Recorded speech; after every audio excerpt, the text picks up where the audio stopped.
Hello मेरे प्यारे बच्चों, क्या हाल चाल। बढ़िया सा। उम्मीद है बच्चों आप सब लोग बहुत अच्छे होंगे। और बच्चों आशा करता हूँ कि आप सब लोग की पढ़ाई भी बहुत बेहतर चल रही होगी।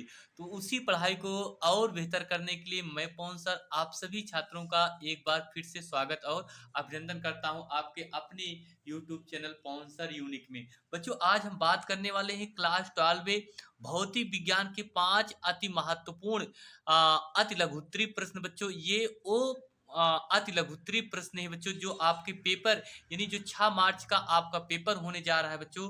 6 मार्च के आपके पेपर के जितने भी अति महत्वपूर्ण क्वेश्चन आपके पूछे जाएंगे वो आज की वीडियो में बनने वाले हैं बच्चों। तो इसलिए आप सभी छात्रों से यही गुजारिश कर रहा हूं कि आज की वीडियो देखना आपके लिए बहुत इंपॉर्टेंट है। मैं वो 5 ऐसे कौन से अति महत्वपूर्ण क्वेश्चन लेकर के आया हूं जो आपके पेपर में आने वाले हैं। जितने भी बच्चों अगर पेपर सेट बनाए जाएंगे, हर एक पेपर सेट में अगर बात करें बच्चों, हर एक आपका जो भी पेपर सेट बनाया जा रहा है वहां से आपके ये क्वेश्चन जरूर पूछे जाएंगे। 100% एकदम गारंटी के साथ मैं कह रहा हूँ। ठीक है। तो वीडियो पर आप सभी छात्र बने रहना। यही उम्मीद करता हूँ कि आप लोग के लिए ये क्वेश्चन रामबाण सिद्ध होने वाला है। ठीक है। तो चलिए बच्चों स्टार्ट करेंगे अपनी क्लास की। और सभी छात्रों से गुजारिश करूंगा प्लीज वीडियो को भैया लाइक शेयर और सब्सक्राइब जरूर कीजिए। मिलते हैं बच्चों, शुरुआत करते हैं क्लास की। देखिए भैया, पहला प्रश्न आपसे यही कह रहा है कि चुंबकीय यामोत्तर की परिभाषा दीजिए। ये आपसे क्वेश्चन पूछा है। हर साल ये क्वेश्चन पूछा गया है आपके पेपर में। यह यहाँ से बच्चों ये जितने भी ये क्वेश्चन अगर आप तैयार कर लेते हैं तो 2 नंबर का आपको बच्चों क्या होगा, पक्का होगा। बहुत सरल तरीके से मैं आपको समझाने भी जा रहा हूँ। ठीक है भैया। देखिए, तो चुंबकीय यामोत्तर की परिभाषा दीजिए। यहाँ उत्तर क्या लिखेंगे, किसी स्थान पर, ध्यान समझना बच्चों, किसी स्थान पर अपने गुरुत्व केंद्र से, किसी स्थान पर अपने गुरुत्व केंद्र से स्वतंत्रता पूर्वक लटकाई गई, स्वतंत्रता पूर्वक के लटकाई गई चुंबक के चुंबकीय अक्ष से, चुंबक के चुंबकीय अक्ष से गुजरने वाले ऊर्ध्वाधर तल को, ऊर्ध्वाधर तल को चुंबकीय यामोत्तर कहते हैं। चुंबकीय यामोत्तर कहते हैं। समझ में आ गया बच्चों अच्छे से। बहुत ही अच्छे तरीके से मैं आपको समझा रहा हूँ कि ताकि सारे छात्र अच्छे से क्या हो, वीडियो आपके पेपर में अच्छे से लिख ले बच्चों। ठीक समझ में आ गया। एक बार फिर से रिपीट कर देता हूँ। किसी स्थान पर अपने गुरुत्व केंद्र से स्वतंत्रता पूर्वक लटकाई गई चुंबक के चुंबकीय अक्ष से गुजरने वाले ऊर्ध्वाधर तल को चुंबकीय यामोत्तर कहते हैं। समझ में आ गया बच्चों अच्छे से। चलिए भैया अगला प्रश्न देखते हैं। अगला प्रश्न आपका लिखा है भैया, कह रहा है कि चुंबकीय प्रवृत्ति की परिभाषा लिखिए तथा इसका मात्रक क्या होगा। चुंबकीय प्रवृत्ति का मात्रक लिखिए, परिभाषा दीजिए तथा इसका मात्रक भी आपको लिखना है। ठीक है भैया। चलिए देखते हैं। देखिए इसका आंसर क्या लिखेंगे बच्चों, किसी चुंबकीय पदार्थ से, किसी चुंबकीय पदार्थ से उत्पन्न हुई चुंबकन तीव्रता आई, उत्पन्न हुई चुंबकन ने तीव्रता आई तथा उससे उत्पन्न करने वाले, तथा उससे उत्पन्न करने वाले चुंबकीय क्षेत्र की तीव्रता एच, चुंबकीय क्षेत्र की तीव्रता एच के अनुपात को, एच को के अनुपात को उस पदार्थ की चुंबकीय प्रवृत्ति कहते हैं। उसे चुंबकीय प्रवृत्ति कहते हैं। इसका कोई मात्रक नहीं होता है बच्चों। ध्यान में रखना कि चुंबकीय प्रवृत्ति की कोई भी मात्रा के नहीं होता है, नहीं कोई भी आप लिख दीजिए। ठीक है, ये याद रखना होगा। समझ में आ गया बच्चों अच्छे से, आपको क्लियर। आगे बढ़ते हैं बच्चों। अगला प्रश्न बहुत इंपॉर्टेंट टॉपिक क्वेश्चन बच्चों अगला आपका लिखा है। कह रहा है भैया, कह रहा है कि द्विग अनुपात कोण हो क्या होता है, द्विग अनुपात कोण क्या होता है, ये आपसे कह रहा है। तो इसका आंसर क्या लिखेंगे बच्चों, किसी स्थान पर, किसी स्थान पर चुंबकीय यामोत्तर, किसी स्थान पर चुंबकीय यामोत्तर व भौगोलिक यामोत्तर के बीच, किसी स्थान पर चुंबकीय यामोत्तर व भौगोलिक यामोत्तर के बीच न्यून कोण को, न्यून कोण को उस स्थान का द्विग कोण कहते हैं। उस स्थान का क्या कहते हैं, द्विग कोण कहते हैं। इसका मान भिन्न भिन्न स्थानों पर भिन्न भिन्न होता है। इसका मान बच्चों क्या होता है, भिन्न-भिन्न स्थानों पर क्या होता है, भिन्न-भिन्न होता है। ये रहा आपका द्विक कोण की का मान, परिभाषा। समझ में आया बच्चों? बहुत इम्पोर्टेंट टॉपिक है। आप लोग इस क्वेश्चन को आप लोग ज़रूर तैयार करके जाना। ये क्वेश्चन आपके पेपर में बच्चों 100% है आएगा, तो आप लोग अच्छे से लिख लेंगे। ठीक है? अगर नहीं तैयार करके जाएँगे बच्चों, आप लोग नहीं लिख पाएँगे। ठीक है? चलिए बच्चों देखिए, ये 3 ऐसे इम्पोर्टेंट क्वेश्चन मिल गए। आगे हम आपको दिखाते हैं और अगला क्वेश्चन क्या है। चलिए बच्चों, देखते हैं। अगला प्रश्न चौथा। चौथा क्वेश्चन आपको कह रहा है बच्चों कि ये लिखा मिला है, अनुनादी आवृत्ति किसे कहते हैं? अनुनादी आवृत्ति किसे कहते हैं? ये भी क्वेश्चन बहुत इंपॉर्टेंट है बच्चों। ठीक है?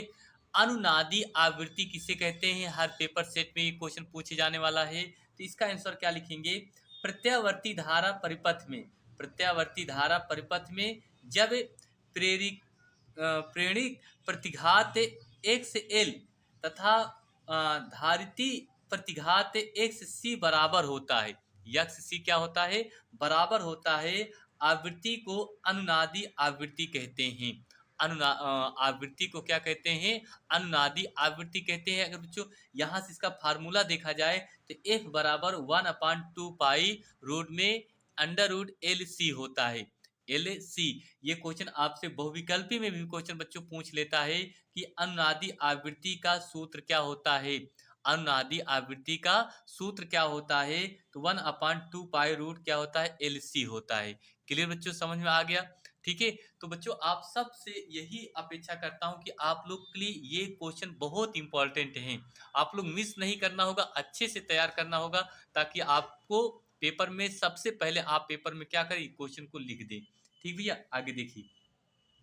अगला आपसे क्वेश्चन कह रहा है कि एक्स किरणों के प्रमुख दो गुण और उपयोगी उपयोग लिखिए। ये कह रहा है कि एक्स किरणों के प्रमुख दो गुण और उपयोग लिखिए। ये भी आपका वेरी इंपॉर्टेंट क्वेश्चन है बच्चों। ठीक है, तो इसका गुण में हम नंबर 1 क्या लिखेंगे? देखिए, इनका वेग प्रकाश के वेग के बराबर होता है। यक्स किरणों का जो कहा जाता है कि गुण होता है, इनका वेग प्रकाश के वेग के क्या होता है? बराबर होता है। नंबर 2, ये वैद्युत तथा चुंबकीय क्षेत्र में, ये वैद्युत तथा चुंबकीय क्षेत्र में विक्षेपित नहीं होते हैं। ये वैद्युत तथा चुंबकीय क्षेत्र में विक्षेपित नहीं होते हैं। क्लियर बच्चों? अगला देखिए, ये इनके दो गुण हो गए। अब इनका हम उपयोग देखेंगे। क्या देखेंगे बच्चों? उपयोग। तो अब इनका उपयोग अगर बात करें तो देखिए, नंबर 1, अंगूठों के निशान की पहचान करने में, अंगूठों के निशान की पहचान करने में होता है। अगर जो अंगूठों के निशान होते हैं, जिसको हम बोलते हैं अंगूठे जब जाते हैं किसी भी स्थान पर अपने अंगूठे को लगाते हैं, तो उस निशान का जो मतलब प्रयोग किया जाता है, कौन सी किरणों के माध्यम से होता है? एक्स किरणों के माध्यम से होता है। फिर उसके बाद लिखा है नंबर 2, टूटी हुई हड्डी के पता करने में। जब कोई हड्डी कहीं से स्क्रैच आती है, टूटती है, तो उसको पता करने के लिए बच्चों कौन सी किरणों का इस्तेमाल करते हैं? तो एक्स किरणों के माध्यम से ही उसका क्या करते हैं? पता करते हैं। ये रहा बच्चों एक्स किरणों के प्रमुख दो गुण और उपयोगिता। बहुत इंपॉर्टेंट टॉपिक है बच्चों। ठीक, चलिए बच्चों, एक और इम्पोर्टेंट क्वेश्चन हम आप लोग के लिए लेकर के आए हैं। एक क्वेश्चन बच्चों देखिए, कह रहा है कि एकल गोली पृष्ठ पर, एकल गोली पृष्ठ पर प्रकाश के अपवर्तन का सूत्र क्या होगा? प्रकाश के अपवर्तन का सूत्र क्या होगा? तो बच्चों बस इसका सूत्र आपको अगर नहीं पता है तो देख लीजिए, बस आसान है। N upon V minus one upon V बराबर N minus one upon capital R होता है। ये इसका क्या होता है बच्चों? सूत्र होता है। जहां अगर बात करें एन क्या है? एन गोली पृष्ठ के दाएं तरफ के माध्यम का अपवर्तन है। ठीक है, उसके बाद बच्चों आगे देखिए, वी क्या है? वी आपका प्रतिबिंब की दूरी है। वी आपका क्या है? प्रतिबिंब की दूरी है। आर वक्रता त्रिज्या है। आर बच्चों क्या है? वक्रता त्रिज्या है। यू क्या है? वस्तु की दूरी है। यू क्या है बच्चों? वस्तु की दूरी। ठीक, ये है आपका एकल गोली पृष्ठ पर प्रकाश के अपवर्तन का सूत्र है बच्चों, जो बहुत इंपॉर्टेंट है। तो बच्चों ये रहे आपके कुछ ऐसे इम्पोर्टेंट अतिलघुत्तरी प्रश्न जो आपके पेपर में बच्चों बनेंगे और आप लोग अच्छे से यहाँ से बच्चों पूरे-पूरे 8-10 नंबर बच्चों क्या करेंगे ग्रहण कर सकते हैं। ठीक है?